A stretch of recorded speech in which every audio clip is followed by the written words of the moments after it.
오늘 우리에게 주신 하나님의 말씀 누가복음 4장 16절부터 21절까지의 말씀입니다. 누가복음 4장 16절부터 21절까지의 말씀. 이제 봉독하겠습니다. 하나님의 말씀 경청하십시오. 예수께서 그 자라나신 곳 나사렛에 이르사 안식일에 늘 하시던 대로 회당에 들어가사 성경을 읽으려고 서심해 선지자 이사야의 글을 들이거늘 책을 펴서 이렇게 기록된 데를 찾으시니 곧 주의 성령이 내게 임하셨으니 이는 가난한 자에게 복음을 전하게 하시려고 내게 기름을 부으시고 나를 보내사 포로된 자에게 자유를 눈먼 자에게 다시 보게 함을 전파하며 눌린 자를 자유롭게 하고 주의 은혜의 해를 전파하게 하려 하심이라 하였더라. 책을 덮어 그 맡은 자에게 주시고 앉으시니 회당에 있는 자들이 다 주목하여 보더라. 이에 예수께서 그들에게 말씀하시되 이 글이 오늘 너희 귀에 응하였느니라 하시니 아멘. 골드게임을 핫게임으로 란 제목으로 하나님의 말씀 선포하겠습니다. 지난 목요일에 지방의 한 초등학교 행사를 참관했습니다. 지난 여름 어린이 캠프를 도와주셨고 또 내년 봄 청소년 캠프를 도와주실 차기현 집사님의 행사를 참관하기 위해서였습니다.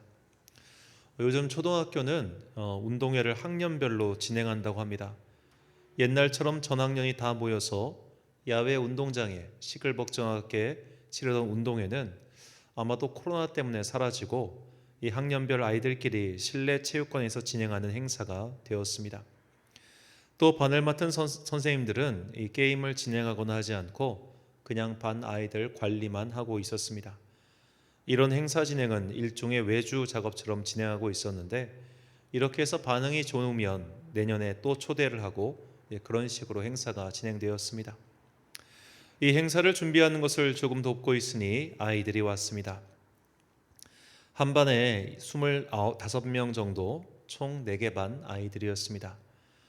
초등학교 3학년 아이들이었는데 이 반별로 색깔 조끼를 입히고 드디어 운동회가 시작되었습니다.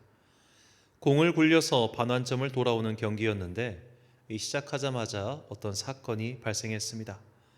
한 아이가 정말로 아무 의욕도 없이 천천히 걸어서 공을 굴리고 간 겁니다. 그 아이는 심지어 출발도 하지 않으려는 걸 선생님이 억지로 출발을 시켰습니다. 맨 처음 출발하는 선수가 다른 반 선수들 2명이 돌 때까지 혼자서 천천히 걸어 들어오고 있으니 같은 반 아이들 마음이 얼마나 답답했겠습니까? 결국 선두의 아이가 들어오고 나서 그 다음에 이어 출발하는 아이들도 이 경기에 대한 의욕을 상실했는지 서둘러 뛰지 않았습니다. 당연히 꼴찌는 그 반의 몫이 되었죠. 그런데 이 꼴찌반이 이렇게 의욕을 잃어버리자 다른 반 아이들도 덩달아 의욕을 잃어가기 시작했습니다. 한쪽이 완전히 압도적으로 꼴찌를 하니까 다른 반 1등부터 3등까지 그들도 흥미를 잃었는지 점점 게임의 열기가 식어갔습니다. 이때 게임의 분위기가 식어가고 있는 걸 즉시 파악한 집사님은 갑자기 꼴찌하던 반에게 응원 점수를 줬습니다. 너희가 뒤처지고 있지만 열심히 응원해서 응원 점수를 준다는 것이었습니다. 그런데 그 반 친구들은 응원을 전혀 열심히 하지 않았습니다. 오히려 1등을 하고 있던 반이 응원도 제일 힘차게 했습니다. 1등 하니까 기분이 좋으니 더 열심히 소리 질렀을 거고 집중력도 제일 좋았겠죠.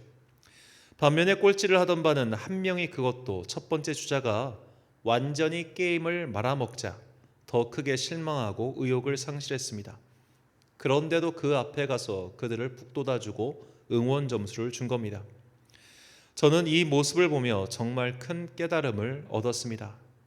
집사님의 이 행동은 예수님께서 왜 이 땅에 오셨는지를 정확하게 설명해 줬기 때문입니다. 프로야구에는 콜드게임이라는 게 있습니다. 심판에 의해 경기 중단을 선언한 경우를 말하죠. 그래서 콜드, 불렀다, 그런 게임이죠.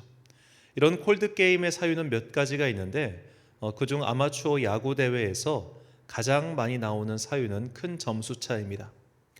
5회 이후 15점, 7회 이후 10점 정도의 차이가 나면 심판에 의해 경기 중단, 즉 콜드게임이 선언됩니다. 더 이상 경기를 진행해봤자 승패를 뒤집을 수 없다는 객관적인 판단 때문이죠. 그런데 프로야구에는 콜드 게임이 없습니다. 그래서 프로야구는 아무리 큰 점수차가 나더라도 9회 말까지 진행을 해야 합니다. 올해 7월 24일 한국 프로야구에서 신기록이 나왔는데 롯데와 기아의 경기였습니다. 기아는 무려 23득점을 하였고 롯데는 0점을 득점했습니다. 완전히 일방적인 경기였죠. 그렇다면 이렇게 일방적인 경기를 하면 이기는 쪽은 혼자서 신나하고 지는 쪽은 완전히 죽상이 될까요? 이기는 쪽을 응원하는 이들만 신나는 경기가 될까요? 그렇지 않습니다. 경기가 이 정도로 일방적이 되면 이기는 쪽도 재미가 하나도 없습니다. 이기는 쪽을 응원하는 팬들도 마찬가지입니다. 7회쯤 되면 이기고 있는 쪽도 그냥 집에 가버립니다.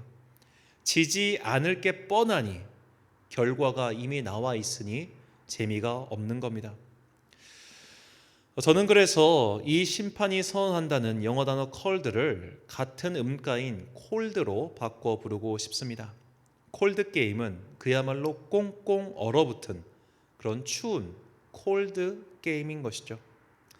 반면에 이번 월드컵 우리나라와 포르투갈의 경기처럼 끝까지 손에 땀을 쥐게 하는 경기는 한 골 차이 혹은 한 점 차이입니다. 축구에서는 3대2 경기가 제일 재밌다고 하고 야구에서는 8대7 경기가 제일 흥미진진한다고 하죠. 끝까지 긴장을 늦출 수 없는 경기, 그런 경기에서 명장면이 나오고 응원하는 쪽도 정말 온 힘을 끌어올려서 마지막까지 지켜보게 만듭니다. 그래야 재미도 있고 선수의 기량도 오르고 관련 매상도 오르는 법이죠. 경쟁 그 자체가 나쁜 것이 아닙니다. 경쟁은 이 세상이 더 나은 방향으로 갈 수 있게 만드는 촉진제입니다. 그런데 일방적인 상황, 일종의 원사이드 경기에서는 경쟁이 약한 자에 대한 폭력이 될 수 있죠. 우리는 이것을 기울어진 운동장이라고 합니다. 이렇게 기울어진 운동장 상황에서는 경쟁이라는 제도가 올라갈 도리가 없는 이들에게 그 절망을 심화시키고 말죠. 이런 상황이 되면 모든 경기가 콜드 게임, 즉 얼어붙은 경기가 되고 맙니다. 서로 힘을 겨룰 만한 때 우리가 그래도 열심히 하면, 정말 열심히 하면 이길 가능성이 조금이라도 있다라고 할 때 세상은 콜드 게임이 아니라 뜨거운 경기, 핫 게임이 될 수 있는 겁니다. 오늘 본문 말씀은 예수님께서 이렇게 콜드 게임, 일방적인 게임이 될 수밖에 없는 기울어진 운동장에서 그 기울어진 쪽에 항상 머물러 있는 자들에게 희망을 주시고자 그들의 삶을 콜드 게임에서 벗어나 핫 게임으로 만드시고자 오셨음을 전해주고 있습니다. 본문 18절과 19절 말씀입니다.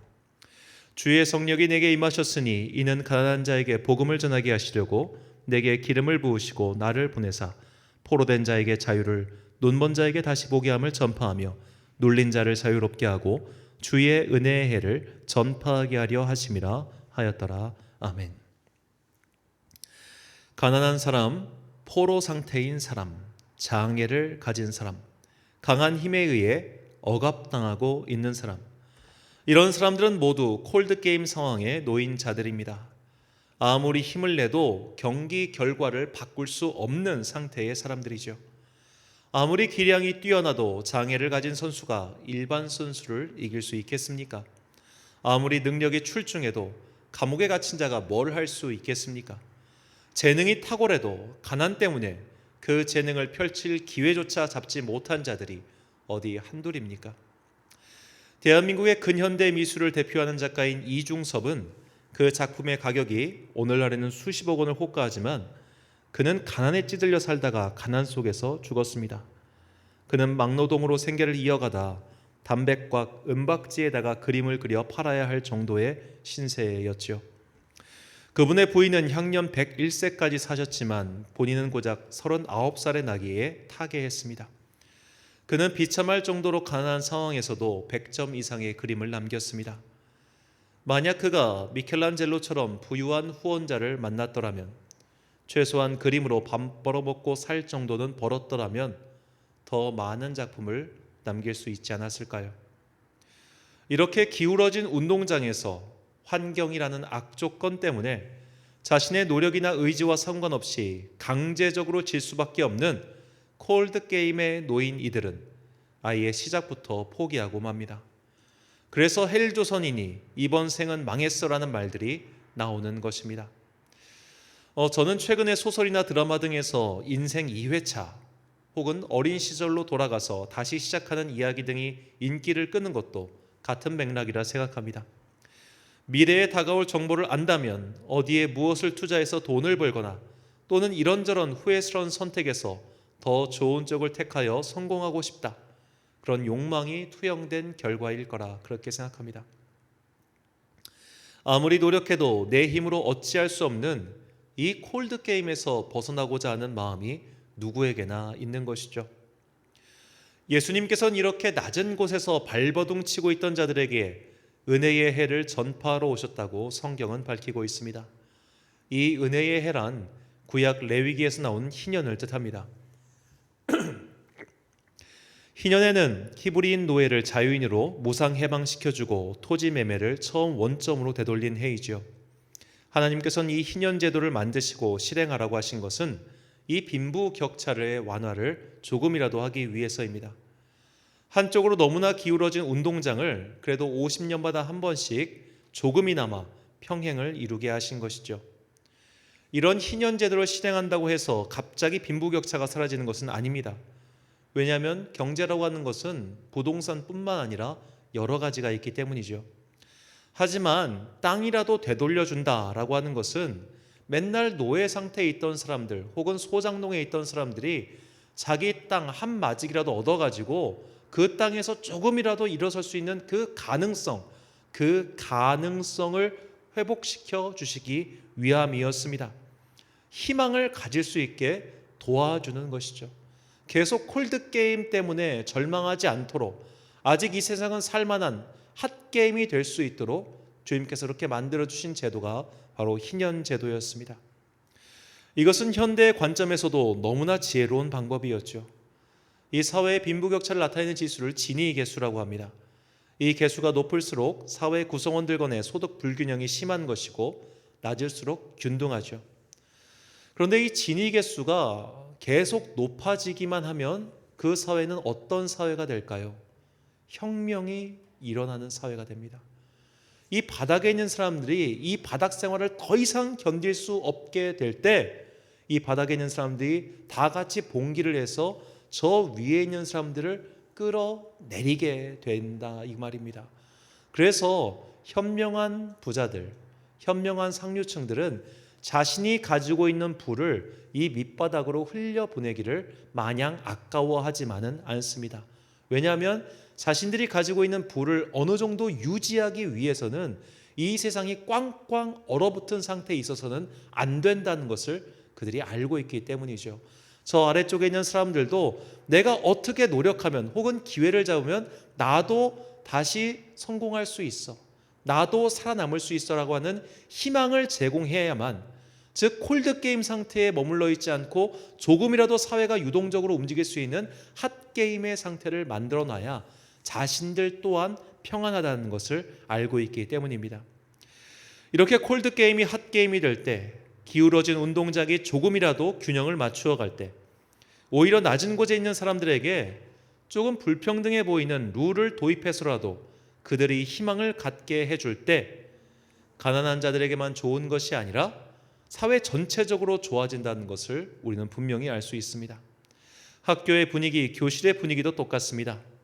선생님들은 성적이 좋은 애들을 더 신경 쓸 것이 아니라 성적이 나쁜 애들을 더 신경 써야 합니다.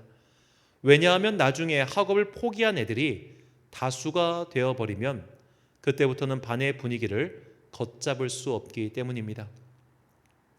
그렇게 되면 결국 학습 분위기가 다 망가져서 선두권의 아이들도 발목을 잡히게 되죠.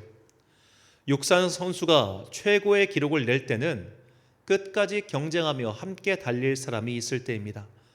혼자서만 독보적으로 달리면 오히려 퇴보하거나 낮은 기록밖에 나오지 않습니다. 어쩔 수 없이 꼴찌는 있을 수밖에 없습니다. 경쟁 사회니까요. 하지만 꼴찌에게도 1등까지는 못 되더라도 중간이라도 갈 수 있다는 희망이 있을 때 모두가 열심히 사는 긍정적이고 역동적인 힘이 일어납니다. 예수님께서는 이 세상에 그런 희망을 전해주기 위해서 가난하고 장애가 있고 억압받는 그런 낮은 곳에 있는 자들을 위하여 그들의 힘을 북돋아주기 위해 이 땅에 오셨습니다. 그래서일까요? 신기하게도 예수님의 복음이 잘 들어가는 곳도 가난한 나라이며 그 가난한 공동체에 복음이 들어가면 그들의 경제 상황이 조금씩 호전되는 것을 볼 수 있습니다. 이것에 대한 가장 확실한 증거가 우리나라 대한민국이지요. 대한민국의 경제 성장은 그야말로 하나님의 은총이 아니고서는 설명할 수 없을 겁니다. 그리고 이런 대한민국에게 주신 은혜를 다시 볼 수 있는 그런 주목할 만한 나라가 있는데 저는 그 나라가 나이지리아라고 생각합니다. 매우 조심스러운 예측이지만 저는 하나님께서 이 나라 나이지리아를 통하여 어떤 역사를 펼쳐주실지 정말 기대가 큽니다. 그 이유는 현재 세계에서 개신교의 교인이 가장 많은 나라가 바로 나이지리아이기 때문입니다. 100년 전만 해도 세계 최대 개신교 국가는 미국이었죠. 그러나 지금은 나이지리아가 1위이고 미국이 2위입니다. 숫자로만 보면 우리나라는 아프리카의 다른 나라 우간다의 절반밖에 되지 않습니다. 2억 1천만 명이 살고 있는 나이지리아는 아프리카 대륙 서쪽에 위치하고 있습니다. 영토 크기는 대한민국의 9배나 되지요.